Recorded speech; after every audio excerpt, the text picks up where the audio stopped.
sociales. Y ya se encuentra por ahí Sofía Lameiro, Violeta, porque vuelve a las andadas Enrique Alfaro con esta iniciativa que pretende sacar a Jalisco del pacto fiscal de la Federación, con todas las implicaciones que eso puede tener, además de que asusa a los otros gobernadores y gobernadoras a que hagan lo mismo. Sofía Lameiro, muy buenos días, bienvenida. Hola Ernesto, hola Violeta, qué gusto estar aquí con ustedes, muy contenta de estar aquí de nuevo. Al contrario, Sofía, bienvenida, muchas gracias por tomarnos la llamada. Pues Sofía, se va Enrique Alfaro a lo Enrique Alfaro, aventando piedras, aventando garrotazos y demás, con una iniciativa que hoy la presidenta de la República, Claudia Sheinbaum, pues palabras más, palabras menos, dijo, pues bueno, este señor ya se va y eso más bien lo vamos a ver con el siguiente gobernador, con el gobernador entrante, que no es lo mismo ni es igual, pero sí se parecen mucho. ¿Qué decir al respecto de esto, que esta iniciativa de Enrique Alfaro?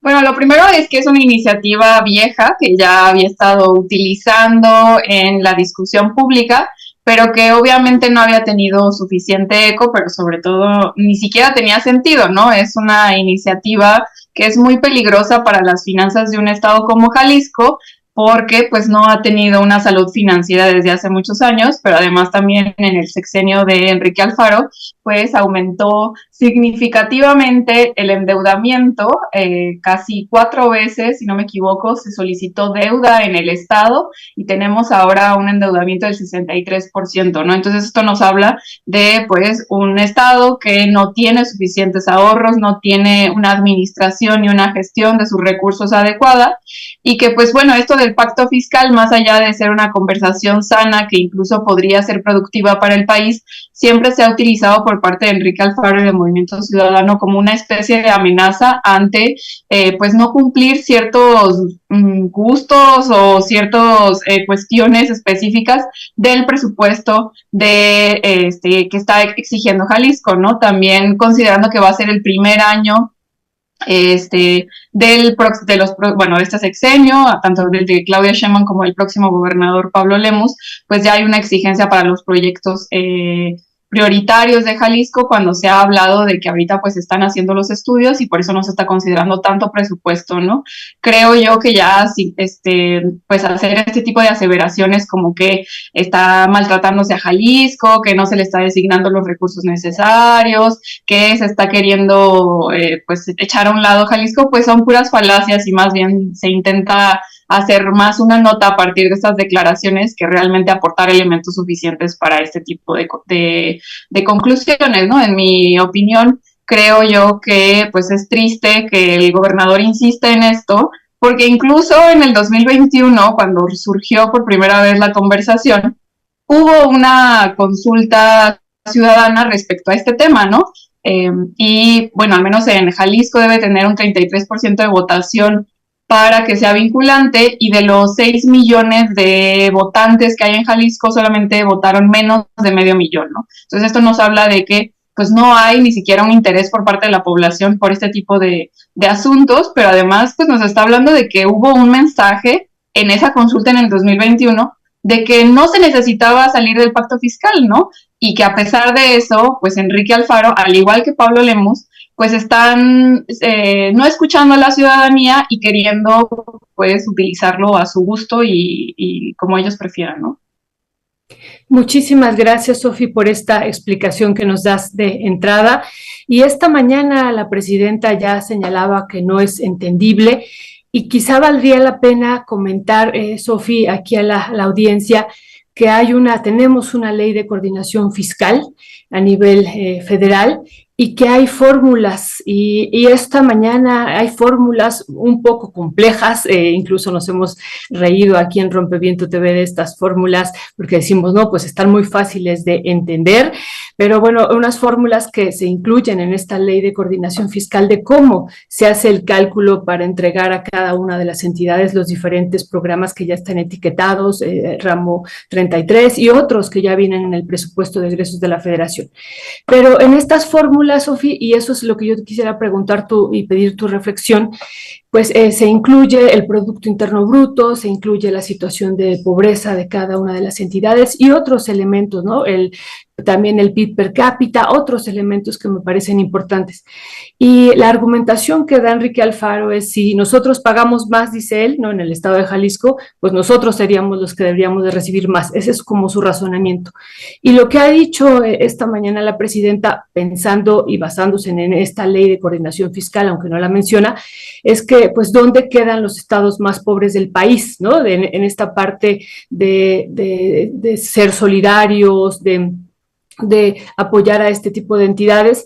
Me parece que eso es lo que está de fondo en este planteamiento de la presidenta. ¿Qué decir sobre esta formulación, Sofi?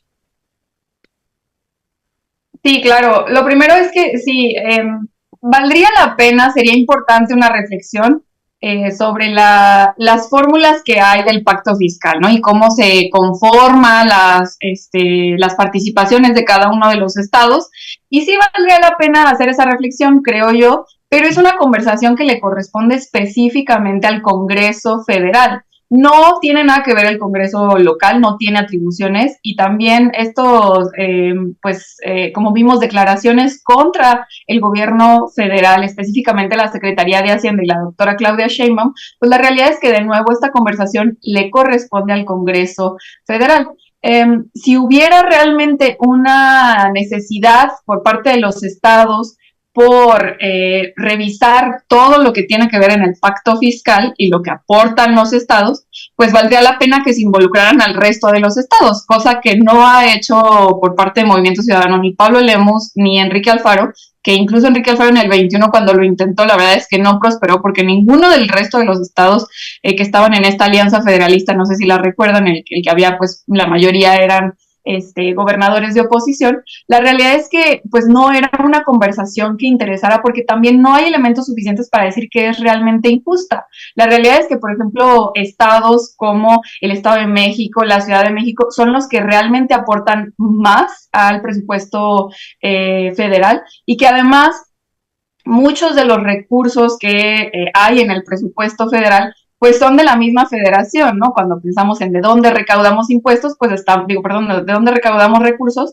pues vienen de los impuestos federales, no precisamente los impuestos que hay en los estados, además de que los estados recaudan muy poquito y ya ni hablemos de los municipios. Entonces, esta conversación creo que ni siquiera está lo suficientemente profunda, no ha abarcado todas las necesidades que hay. Y yo creo que antes que hablar de qué tanto aportamos y qué tanto recibimos, valdría la pena primero hacer un análisis y sobre todo una adecuación a los presupuestos locales, ¿no? Y esto habla de los presupuestos estatales y municipales, ¿no? Cuánto dinero estamos designando, por ejemplo, a burocracia dorada, cuánto dinero estamos designando, por ejemplo, al pago de impuestos de deuda que se adquirió, o cuánto dinero realmente designamos a gasto social, ¿no? En el caso de Jalisco, es muy claro que hay un gran presupuesto que se incrementó en el sexenio de Enrique Alfaro a la burocracia dorada, que se incrementó al pago de deuda, que se incrementó a gastos superfluos que realmente no se veían reflejados en el bienestar de la gente, ¿no? Y que viene esto muy a la par con la conversación de que el resto de los estados, pues antes de ser estados, pues somos una nación, ¿no? Y que todo este presupuesto que recibimos, pues no todos los están designando a ciertos rubros que serían de carácter social o que incluso podrían aportar lo suficiente en desarrollo de infraestructura o de empleos, etcétera, ¿no? En el caso de Jalisco sí es muy cuestionable porque no hemos visto nada de desarrollo. Mucho de lo que viene, por ejemplo, de la federación, vemos que pues se le va a la gente que lo recibe, por ejemplo, el tema de los programas sociales, vemos que en Jalisco pues no está yendo a la gente realmente, sino que se está yendo pues al pago de impuestos, porque por ejemplo el pago predial está aumentando, el pago de ciertos servicios también está aumentando, como el del agua, y que además no ha aumentado su calidad. Entonces, a mí me parecería que justo antes de hablar de cómo es que está nuestro pacto fiscal, pues sería importante que se revisaran las finanzas de Jalisco, ¿no? Y en este caso, pues sí, definitivamente la administración de Enrique Alfaro ha dejado mucho que desear y pareciera también que Pablo Lemus quiere ir en ese mismo sentido porque también ha estado pues armando un poco de revuelo respecto a este tema, lo cual ¿no? también nos quita un poco las esperanzas de que hubiera pues una relación mucho más cordial y que pusiera en primera instancia el diálogo antes que la confrontación, como lo vimos en el caso del sexenio de Alfaro. Y pues bueno, veremos cómo lo desarrolla Lemus, pero pues no hay tan buenas esperanzas por el momento. Gracias, Sofía. Sofía, además de, pues estamos viendo que el gobernador Enrique Alfaro se va habiendo dejado endeudado al estado de Jalisco de una manera pues impresionante, un incremento, según entiendo, pues del 60% aproximadamente de la deuda pública que está pues heredando el gobernador Enrique Alfaro una vez que ya entrega su administración, y de eso pues tampoco habla mucho en estos 3 minutos que nos quedan. ¿Qué decir al respecto, Sofía? Pues una de las promesas de campaña de Enrique Alfaro fue justamente el no endeudamiento del Estado. De hecho, fue uno de los temas con los que más se opuso al exgobernador Aristóteles Sandoval, porque también Aristóteles había endeudado al Estado considerablemente, ¿no? Entonces, pues bueno, Alfaro falla abierta y grandemente a esta promesa de campaña con la que tanto pues se posicionó en la palestra estatal para justamente oponerse y hacerse ver como un político diferente, y pues desgraciadamente Jalisco hemos visto que pues ha quedado prácticamente más con unas finanzas más desorganizadas, más comprometidas, dedicadas a los impuestos de esta deuda. Y además algo interesante, ¿no? Que esto nos habla pues de cómo falló en sus promesas de campaña, pero también, por ejemplo, una de las grandes promesas de campaña de Alfaro era la de la revocación de mandato,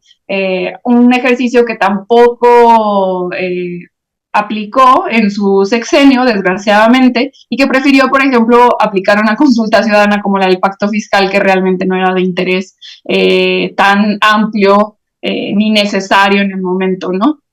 Sí, vamos a tener a heredar esto, y pareciera que con este discurso justo de que los proyectos de Jalisco van, porque pues los políticos de Movimiento Ciudadano al parecer carecen de su capacidad política para negociar el presupuesto de Jalisco, pues pareciera más bien que ese va a ser el destino, ¿no? Para lograr sustentar estos proyectos, que pues no hay otra más que el endeudamiento, y por supuesto será la asociación público-privada, que seguramente no va a ser en beneficio de las finanzas de Jalisco y probablemente tampoco va a ser en beneficio de la población jalisciense, porque pues se ha priorizado los negocios de este grupo político del Movimiento Ciudadano, que incluye a los amigos de Alfaro y a los amigos de Pablo Lemus. Muchísimas gracias, Sofía Lameiro. Te agradecemos que nos hayas tomado la llamada y pues regresaremos con este tema que no está concluido en Jalisco, más bien que está iniciando, y que bueno, pues esta mañana la presidenta también ha mandado un mensaje muy, muy particular en torno a la prosperidad compartida y a la distribución de los recursos en las entidades más pobres del país, y ese nos parece algo también que hay que atender y nos parece muy importante. Así es que fuerte, fuerte abrazo y todo nuestro agradecimiento, Sofía Lameiro. Linda tarde. Muchas gracias, Violeta. Un gusto estar aquí de nuevo con ustedes. Un saludo a todos. Gracias, mi querida Sofía. Fuerte abrazo. Seguimos al habla. Gracias. Gracias.